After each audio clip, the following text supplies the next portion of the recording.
So the storm is over, people. Blizzard of 2011 officially over. The sun is shining. Now the mission of clearing the drive.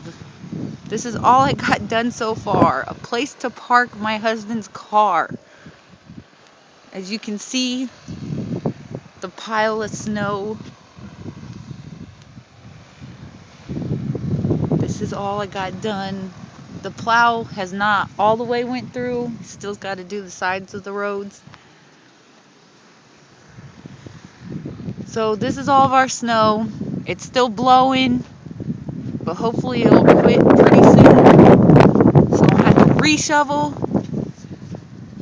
So Blizzard of 2011 officially over. I'm going to do one more video of it, of the kids out here playing in it once I get the drive done. And then it'll be done. Peace.